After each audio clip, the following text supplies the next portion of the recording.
hustle every single day. I'll be making moves till I'm buried in my grave. To the system, I don't wanna be a slave. I've been doing shit my way, or the highway. And in the driveway is a nice range. Cause I grind through the climb, I invite pain. You'll never hear me, bitch, nah, I don't complain. Just gotta flip the switch and you can go and obtain anything you want, anything you need. Your mind's got the key ingredient, it's belief. They deceive with the negativity, but I just slide right by that energy. Even when you feel low, you can still go. Even when you feel slow, you can still go. Even when there's no hope, you can still go. I never answer to no, man, I still go. Go, go, go, go, go, go, go, go, go, go, go, go, go, go, go, go, go, go,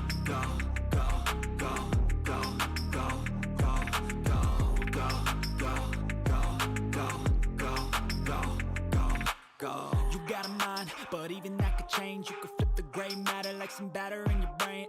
That's why they say, fake it till you make it A. And if you play that game, then you just might make a change. Rearrange all the bad to okay. Take the worst thoughts saying, turn them to a game. Take the best thoughts saying, put them on display. On repeat in your brain till you're feeling no more pain. Never slow yourself down, you can do some more. Push past all the pain and you'll find a door. Open it up and finally explore everything that you thought you could never do before. And even when you feel low, you can still go. Even when you feel slow, you can still go. Even when there's no hope, you can still go. I never answer to no, man, I still go. Go, go, go, go, go, go, go. Here, well, we'll move this.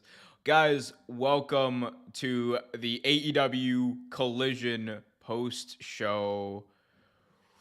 There's quite a bit to talk about. I'm Umar Q for Real Take Wrestling. Welcome back to the stream, the review show. We're keeping it real.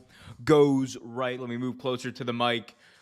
AEW Collision, the July 29th edition, 2023, just wrapped up.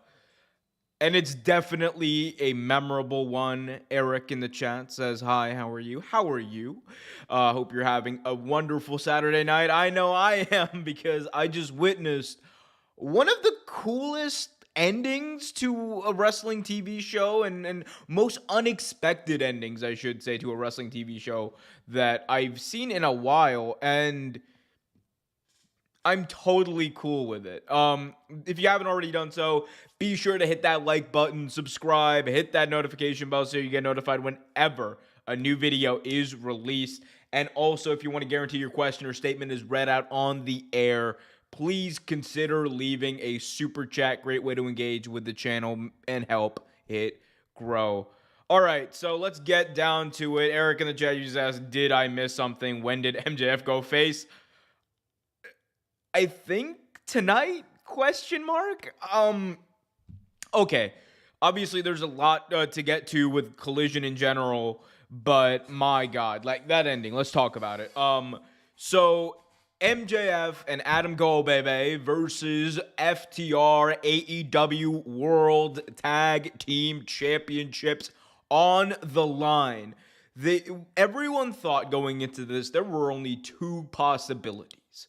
Either they pull the trigger and Adam Cole, baby, and MJF win the AEW tag team belts, or the alternative, they lose, and in that case, it would just seem likely that MJF would turn on him. And I think people were really prepared for that being the possibility. MJF turns on Adam Cole, baby, and then AEW All In Wembley Stadium. It's Adam Cole versus MJF. AEW World title on the line. And needless to say, I didn't at least account for a possible third possibility. That being that they remain friends. And I know that sounds really weird, and some people might not like agree with that and be like, oh, that's kind of stupid. But I'm like, weirdly, it's nice. So let me talk about what happened. So by the way, FTR and MJF Adam Cole had a great match. Go check it out if you haven't already done so. I highly recommend everyone watch this match. Awesome, awesome, awesome. But ending sequence of the match, FTR have Adam Cole ready for a shatter machine. And as they're ready to hit it, they're waiting for Adam Cole to turn around. MJF comes in, pushes Cole out of the way, sacrificing himself, almost reverses the shatter machine, gets rolled up by Dax Harwood. 1, 2, 3, FTR retain and are still your AEW World Tag Team Champions. But in the end, Adam Cole and MJF were the losers. And they did everything they could possibly do to make it feel like MJF was going to turn on Adam Cole. Every single thing in the book. Adam Cole was the babyface after the match who shook hands with FTR. He showed that respect that, of course, MJF wasn't going to show. And MJF is in the corner sulking, angry, upset with himself, repeatedly saying, I blew it. I blew it. Me. And finally, for the first time since this character has existed, MJF is finally taking responsibility and accountability for his actions, which again, never happened in the history of the MJF character. So, MJF sulking in the corner, Adam Cole going over to his friend, Maxwell Jacob Friedman, his new best friend, MJF, and consoling him. He's going over and he's consoling his new friend, telling him it's okay. You didn't blow it. We blew it because we're a tag team. And he does everything he can. He goes and he grabs MJF's AEW World Championship belt and he gives it to him and saying, you still have this. That you're the world champion. He lifts his hand up and he says, that's the world champion. And Adam Cole then turns around. And MJF is in one corner of the ring. Adam Cole is in the other. Adam Cole, back turned, senses something's wrong. MJF, with a just absolute incredulous look on his face, anger, upset, anger, hesitation, and sadness in his eyes, holding the belt up, almost as if he's going to hit him. Adam Cole, realizing that this is the case, doesn't look back. He knows by the fans' reaction what's about to go. And he puts his arms up and says, do what you got to do, Max. At which point MJF bashes his head in like this, throws the belt down, tears in his eyes. Adam Cole turns around and they embrace in a brotherly hug. And the bromance of the summer, arguably the bromance of the century, continues. I know a lot of time, and I know, to people who want to be cynical about all this stuff, you are going to find every possible way to, turn everything I just said around on itself and make it seem very dumb and hokey. But this was, and then the show just ended. This was one of the nicest endings to a show I've ever seen. The emotion that I had, this is not an emotion you usually get when a wrestling show ends. You're either feeling, upset, you're feeling excited, you're feeling oh, I can't wait to tune in next week, or can't wait to see what happens, or you're just like, oh my God, that was a great match. Very seldom are you genuinely happy, just happy when a wrestling show ends, when a wrestling TV show, I should say, ends. But tonight was one of those nights because the bromance of the century lives on. These two embraced each other. And MJF, for the first time really since Cody Rhodes in AEW, has a friend, a genuine friend. And the best part is we've been able as fans to see this friendship build and grow over the past number of weeks. And honestly, it's really good. It's good television. And I know, there are a few of you in the chat probably saying that, well, maybe they're going to turn on each other. Maybe MJF's probably going to turn on next week or something. Yeah, that is a possibility, right? But man, wouldn't it be interesting, right? For MJF to have a friend in AEW? Wouldn't it, a genuine friend? I don't know. To me, this is this is compelling television. This is compelling TV to me. And I don't care like what you think about MJF or the character or whether or not he wrestles enough.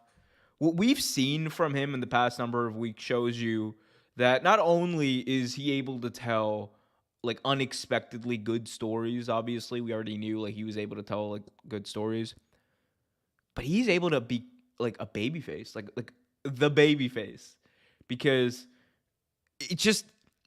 And I know, like people are gonna be like, oh my God, MJF's gonna turn heel. He probably is. At some point, he is going to stab Adam Cole in the back. That is just what MJF does. I realize that. My thing is, though, I really like the pairing. Like, I really like the pairing. I think these two just like they've tapped into something special. Like, I can't explain exactly what it is. The only like weird like thing I can even think back to is like maybe Team Hell No, when it was just something that like happened out of nowhere and you're just like, that's like, this is like genuinely nice and cool, and I want to see these two people like as friends succeed. Like, and I think this is even like better and bigger than that like was. I like this pairing. I like the fact that they're staying together, at least for now. Like, this genuinely to me feels like one of the best and nicest endings to a wrestling TV show I can even remember. Like, this is just absolutely like nice. And again, we don't get that a lot, but I'm glad that they're still together, and I'm glad that you guys are still with me. If you haven't already done so, do me a big time favor. Smash that like button, subscribe, and hit that notification bell. And if you want to make sure that your chat gets read out on the air, like potentially this, what if MJF was well, I messed that up. What if MJF was legal? Why were they gonna hit the Shatter Machine on Cole? Oh, well, just because he was in the ring and MJF wasn't. They were just trying to hit the Shatter Machine on someone. But if you want to get your chat read out on the air like that, guys, be sure to leave a super chat. Great way to engage with the channel and have your voice heard. But yeah, like I'll talk more about the main event in a little bit, but the hug at the end, please go watch it. Like, it's all over Twitter, I'm sure, right now. Like, that last like 2 or 3 minutes or whatever it was at the end, definitely go check that out. Like, it's very nice. It's very, very nice. And Eric says it's almost like the barbershop scene of the Rockers, except it didn't happen. You're right, except it didn't happen, and I'm really glad it didn't. Other big news of the night. Well, we have an AEW World Champion, folks. And, well, actually, we do have an AEW World Champion. And then we have the real World Champion, CM Punk. So, about midway through this show, CM Punk shows up in the ring, gonna do an interview segment with Tony Schiavone. And he comes out carrying this red sack that he's been carrying around ever since he returned to All Elite Wrestling. And we were finally given answers as to the containments. What are the? He revealed that in this red Santa sack was an AEW World Championship belt. In fact, the AEW World Championship belt that still had his blood on it from All Out 2022, from when he beat Jon Moxley. CM Punk said, "This belt has my name on it, it still has my blood on it, and nobody has beat me for it. Therefore, I am the real world champion." He then takes out a can of spray paint and he draws an X, symbolizing his straight edge symbol, what he claims it has been the symbol of CM Punk since 1997. And look, it's not lost on me too. Like, this could be a bit of a double entendre here. Of course it does. It's the straight edge thing. But also, guess what letter he happens to have crossed out there? He crossed out the E in All Elite Wrestling, which stands for Elite. Coincidence? I think it's a little bit of both. It's a little bit of nudge to that whole situation as well. Like, of course, like, they cleared it, right? Like, this is not, I'm not saying like, oh, CM Punk went off script and did like, no, guys. Like, it's just, it's messing with wrestling fans, which is how you get business. That's just what you got to do. But, so CM Punk cut this promo where he explains that he is the real world champion and anyone else is just a fake one. So, and this is a nice callback, I think, to back in 2011 when he returned and, you know, like he was the real WWE champion, even though John Cena had won this tournament since Punk like left, quote unquote, WWE, and they needed to crown a new one. Stay hydrated, my friends. Anyway, so Punk claims he's a real world champion. Ricky Starks comes out and says that he has earned a shot at the real world championship. And next week he's getting it. But in order to make sure that Ricky Starks does not cheat, CM Punk has employed the help of one of the most legendary face wrestlers who does everything by the book, who doesn't get anything wrong. Ricky the Dragon Steamboat will be the special guest referee for CM Punk versus Ricky Starks, the real world championship on the line. I think that this has a lot of potential. Obviously, the money match, I think, is Punk MJF at All Out 2022, just because the atmosphere, all of it is going to be absolutely insane if MJF beats CM Punk for the AEW World Title in Chicago at the United Center. And for me, I think like it's an interesting like story here, because at the same time Punk is like claiming to be the AEW World Champion, or sorry, the real World Champion, he's almost undermining MJF and his world title in two ways. Number one, just by coming out and saying I am the real world champion and holding that belt and taking that airtime. I think, like, of course, you're like, that's already saying, like, to MJF, well, screw you. You're not a champion. You're not the world champion. I'm the real world champion. You're not going to be world champion until you beat me. But also, the fact that Ricky Starks went to CM Punk to challenge for this real world championship, it legitimizes it. Because instead of Ricky Starks wanting to go after the MJF, the Triple B, baby, the I don't even know what to say, the AEW World Championship, he's going after CM Punk's version, the real World Championship. It's very interesting, because you know damn well MJF isn't going to take kindly to just CM Punk walking around, but he's definitely not going to take kindly to other people legitimizing this fake, what he, I'm sure, will perceive as a fake championship reign. Interesting storytelling.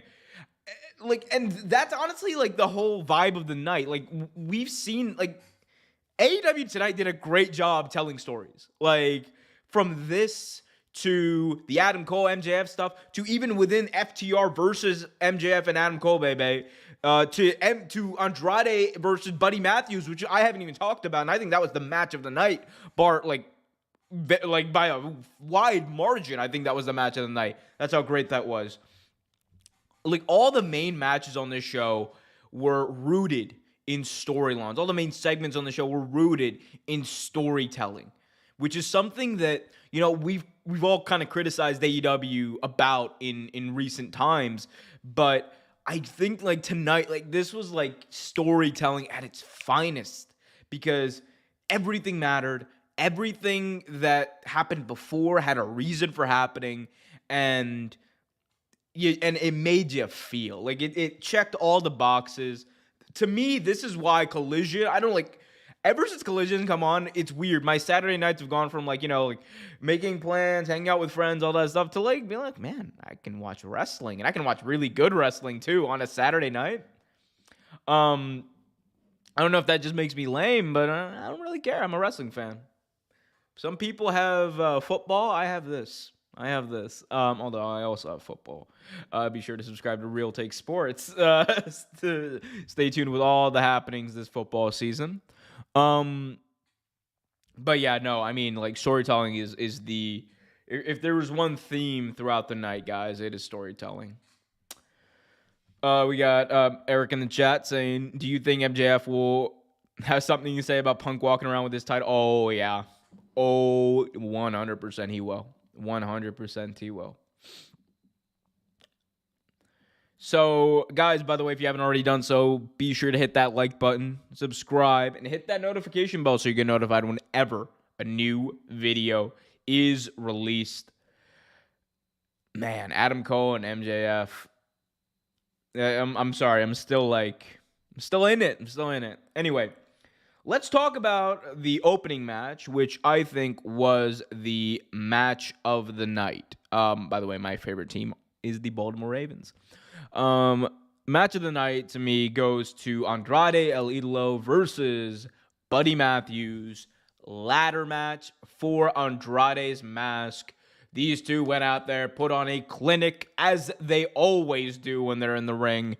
And Buddy Matthews, I think he actually might be one of the most underrated wrestlers in the world, because people here's the thing. We know when Buddy Matthews wrestles, it's going to be a great match. Or it's going to be a good match. But man, he is just killing it. With Andrade. The chemistry that himself and Andrade have right now is just, it's up there with the best of the best right now. I was sitting there thinking, I'm this is somehow better than their opening match on the first Collision. That match I thought was one of the best TV matches of the year. So to me, seeing them do what they did in this ladder match, tell a story with the handcuffs, with Julia Hart taking a bump off a ladder through a table. God bless her. I hope she's okay. But all of it was great. Andrade got his mask back. He got his pride back. And he did it by himself. And along with the storytelling, AEW tonight was able to do something that they had been struggling with for nearly 2 years. And that is make Andrade matter. Make his character meaningful.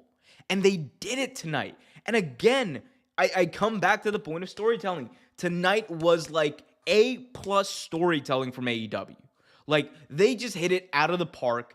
And again, it's why I think Collision is my favorite show. Wrestling show, I should say. And for me also, I think that it is the best wrestling show week to week, every single week. And the fact that it's happening on Saturday night, the fact that AEW, the one thing I said before Collision aired, originally, was that, the one thing I said was, if they want this product to succeed, if they want this entity to succeed, they have to find a way to make it must watch, can't miss TV. Over the past number of weeks, they have made it sure that Collision is just that. You had the Instant Classic, one of the best TV matches I've ever seen between FTR and the Bang Bang Gang. You've had this segment with CM Punk. You had the ending of this show which has such a meaningful impact, with the AEW World Champion and Adam Cole embracing in friendship. And I know that sounds corny, but it was really nice, and I'm not going to stop saying how nice it was.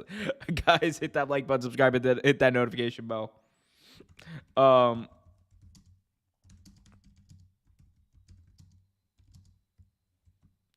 second. I'm just plugging the show one place real quick. Guys, by the way, if you have a question, be sure to leave your questions in the chat. If you want to guarantee your question or statement is read out on the air, be sure to leave a super chat. Super chats, great way to make your voice heard.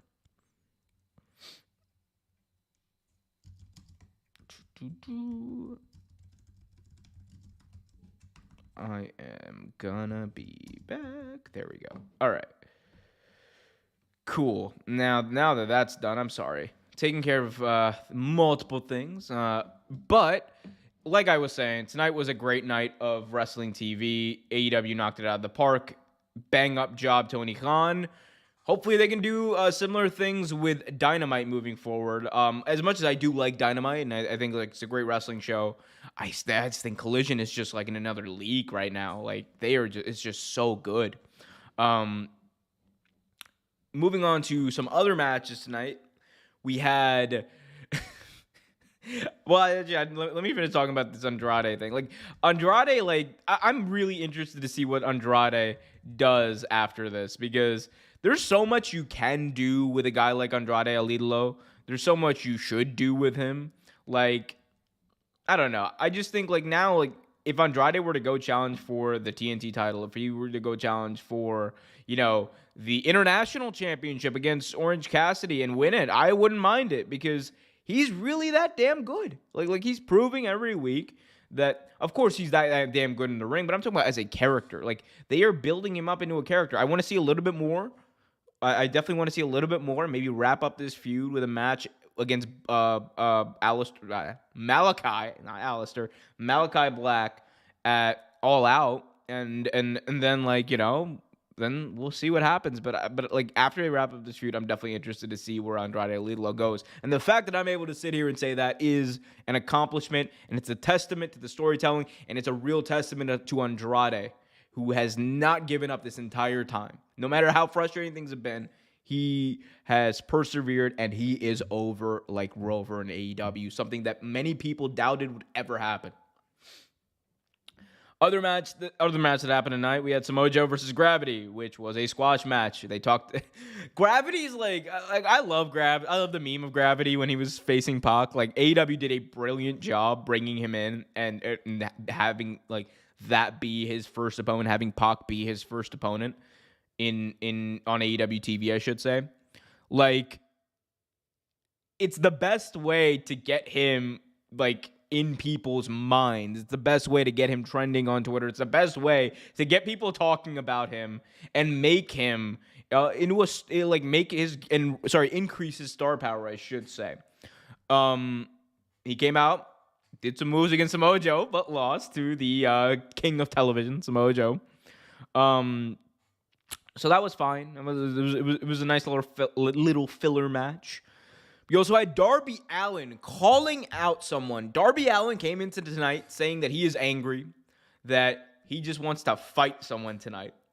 And he comes out to the ring, makes his entrance. By the way, crowd in Hartford tonight gets an A+ for me as far as being an awesome crowd. I think there were like 3,000 or 4,000 people in the building. It sounded like 10.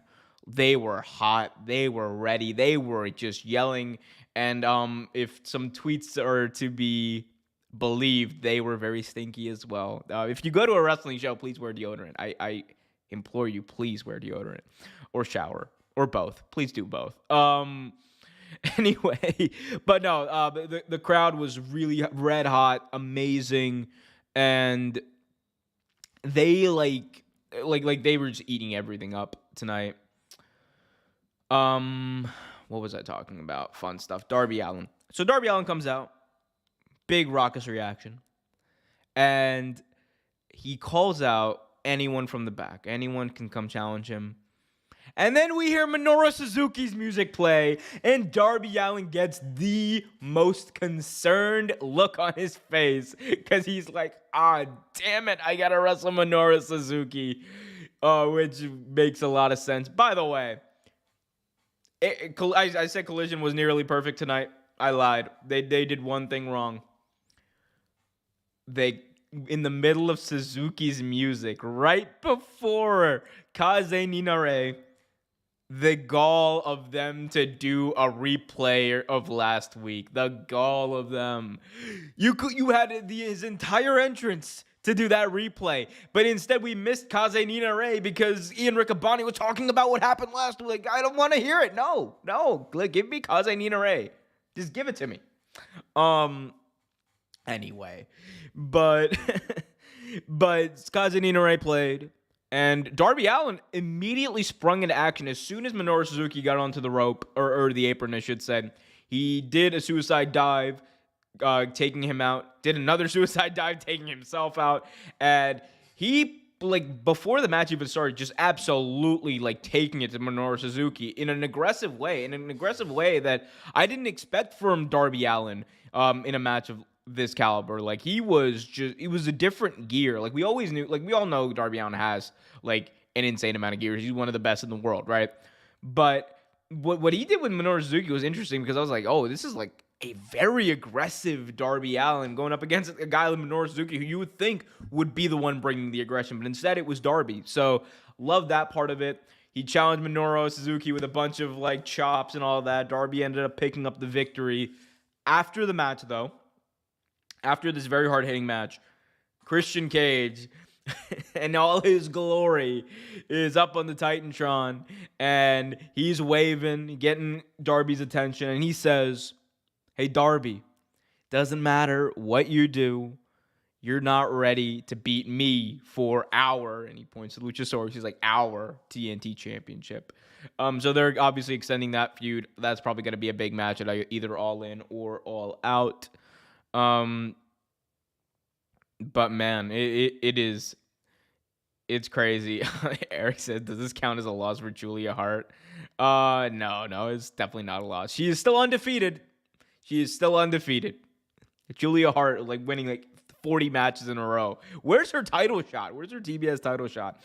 Speaking, by the way, of the TBS Championship, turn your attention to Kiera Hogan versus Mercedes Martinez. All right. So Mercedes Martinez, Kiera Hogan have a I don't know. It was a fine match for the amount of time they were given.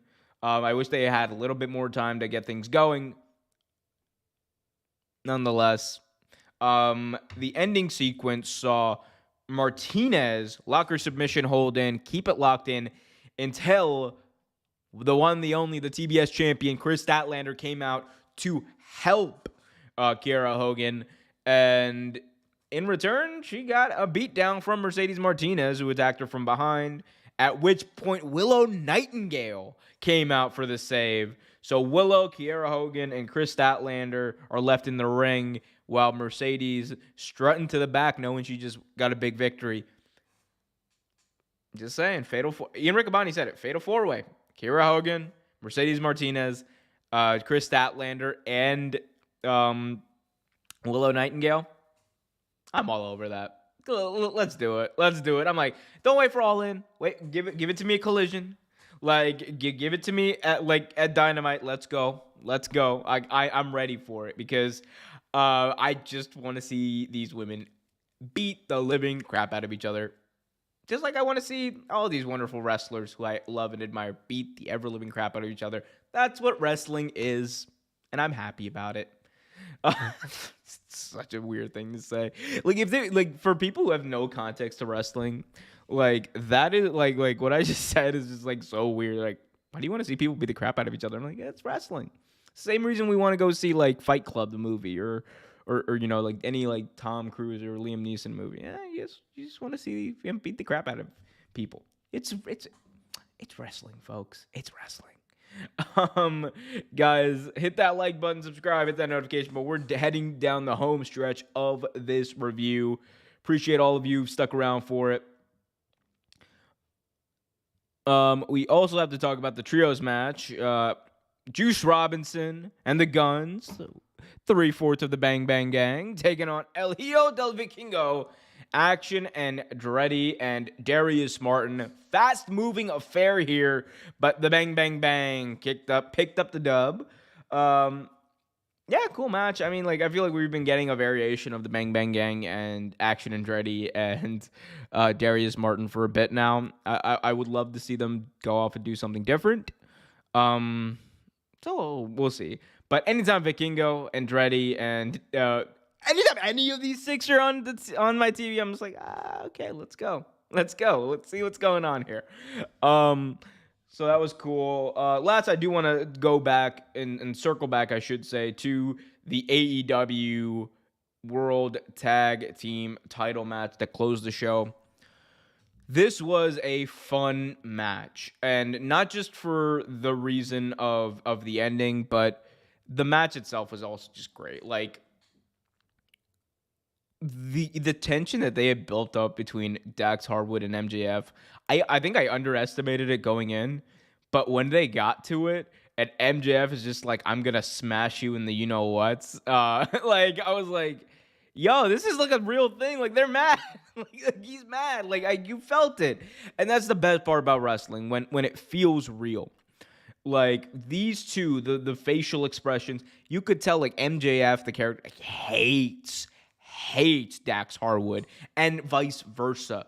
And that made, whenever they were in the ring together, that made it so much more special. I love professional wrestling, in case you guys don't know, and I'm here to talk about it almost every single day of the week. We got shorts, we got long-form video essays, I got news updates, I got streams just like this, podcast, so much more right here, youtube.com/Real Take Wrestling. Guys, it has been an honor, a privilege, and an absolute delight being with y'all here tonight. It is 10:45 on the East Coast. I am going to go and do some other stuff on my Saturday night.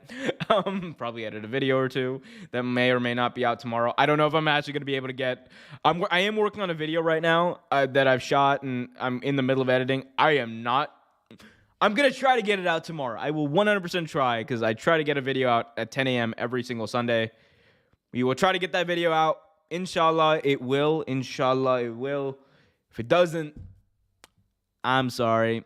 I will put something out, though, tomorrow.